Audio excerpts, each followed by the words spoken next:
Et donc vous voyez, un esprit, c'est une entité, c'est un être qui n'a pas de corps. À partir du moment où quelqu'un a un corps, il n'est pas un esprit. Mais l'esprit n'a pas de corps, mais il veut toujours un corps pour se manifester. Considérez encore que la définition par rapport à un ange. Qui connaît un ange? C'est qui l'ange? Je touche le camp de Dieu d'abord. Parce que Dieu est saint et esprit saint. Le bon esprit, c'est Dieu. Alléluia, c'est l'esprit de Dieu. Donc après l'esprit de Dieu, il y a aussi d'autres bons esprits. Les anges. Les anges ne sont pas des mauvais esprits. Les anges ne sont pas du tout mauvais. Ils sont des esprits bons, mais au service de l'Éternel. Selon leur ministère, parce qu'ils sont différents. Et chacun a un ministère et un rôle à jouer dans la présence de Dieu. Il y a celui qui est l'armée de Dieu, il y a l'envoyé spécial, il y a les chérubins, il y a les séraphins, il y a tout ça. Il y a Gabriel et tout ça. Ils sont nombreux. Nous ne sommes pas à une étude des anges, c'est vrai.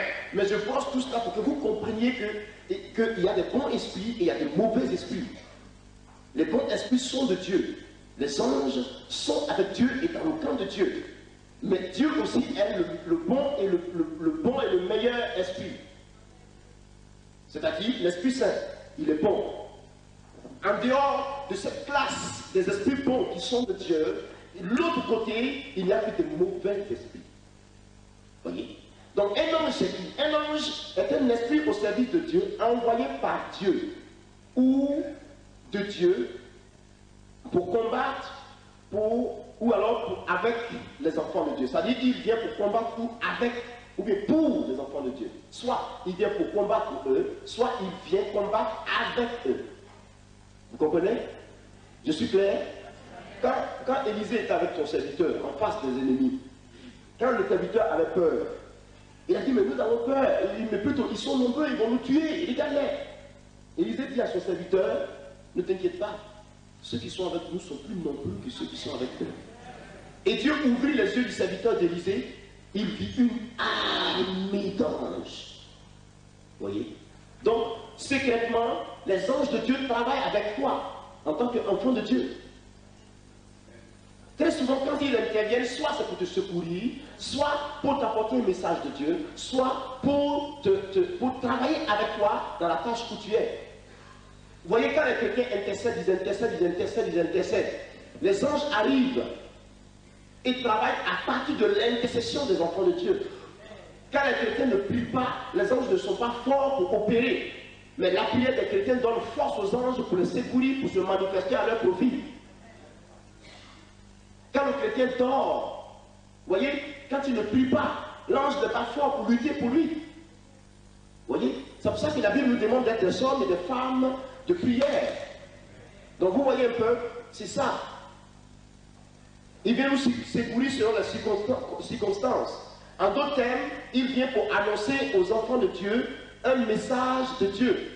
Tout le livre de l'Apocalypse, c'est un ange qui est venu révéler cela à Jean. Il lui a annoncé le message des derniers temps, vous voyez, pour instruire ses serviteurs. L'ange aussi peut être envoyé par Dieu pour instruire ses serviteurs. Gabriel fut envoyé par chez Daniel pour instruire Daniel pendant qu'il faisait sa repentance par rapport à Israël. Vous voyez, vous pouvez vérifier ça à la maison en Daniel chapitre 9, du verset 20 au verset 22. Quand l'ange devait venir annoncer à Marie la naissance de Jésus, comment ça a été fait? C'est Gabriel qui est encore venu, qui est venu dire à Marie, je te salue, toi à qui une grâce a été accordée. Je te salue, le Très-Haut viendra sur toi, il te couvrira de son ombre, la puissance du Saint-Esprit viendra en toi, et tu seras enceinte. C'est pour ça que le Saint-Enfant qui naîtra de toi sera appelé le Fils de Dieu. C'est Gabriel qui vient annoncer la parole. Donc ils sont annonciateurs de bonnes nouvelles dans certaines circonstances. Ils sont porteurs de messages de Dieu, ils sont envoyés de Dieu. C'est des bons esprits, c'est des esprits qui exécutent l'ordre de Dieu. Certains sont dans sa présence pour l'adorer. D'autres aussi sont prêts toujours à exécuter certaines missions. Chaque ange a son ministère devant Dieu.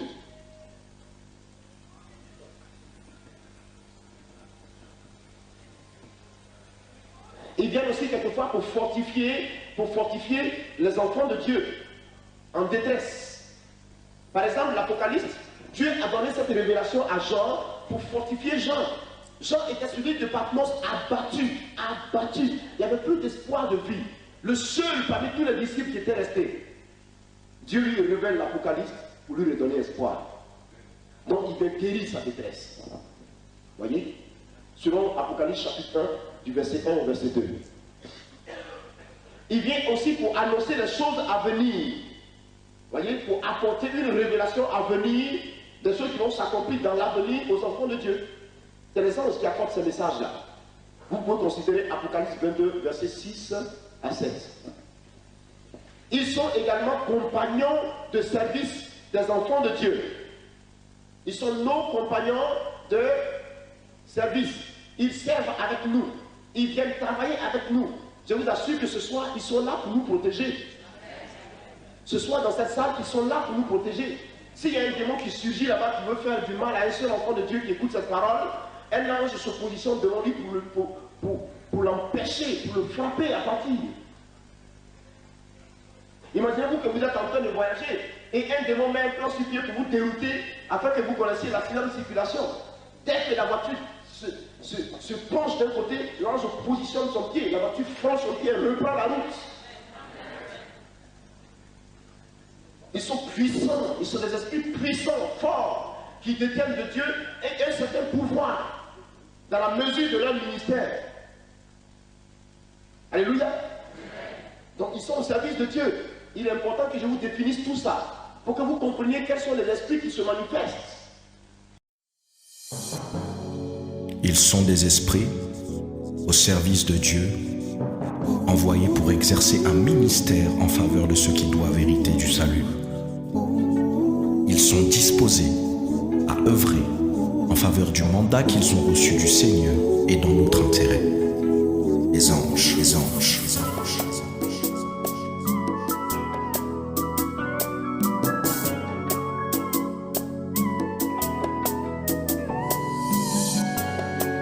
Chantons, oui, chantons le son des anges, ils viennent opérer, mandatés par Dieu. Moi j'entends et chantons, hey, moi j'entends, chantons le son des anges, ils viennent opérer, mandatés par Dieu.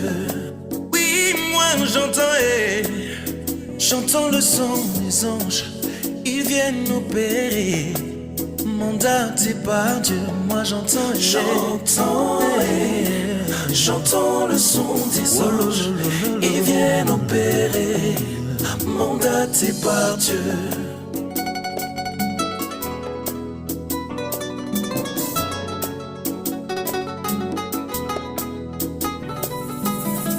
En vue des anges liés au combat de ce temps, le Seigneur nous promet le soutien infaillible de l'armée céleste.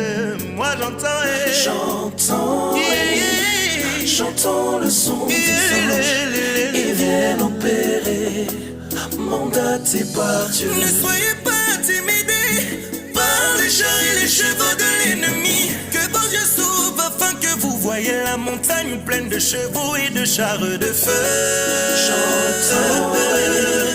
Chantons le son des anges, ils viennent opérer, mandatés par Dieu. Ah yes, je sens l'atmosphère chargée.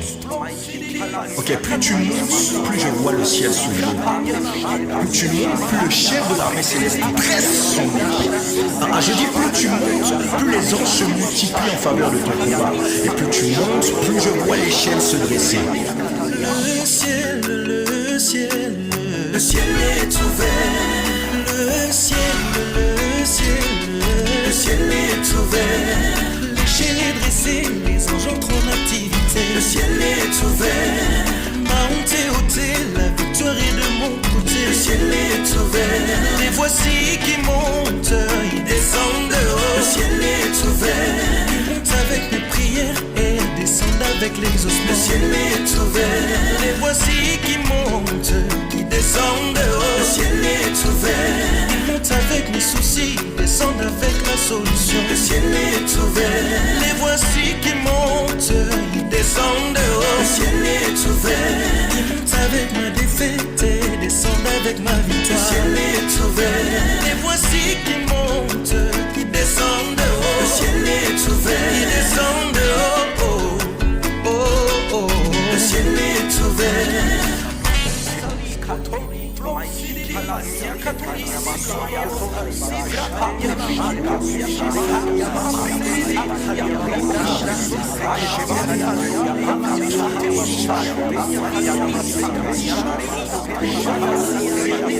Yashidi.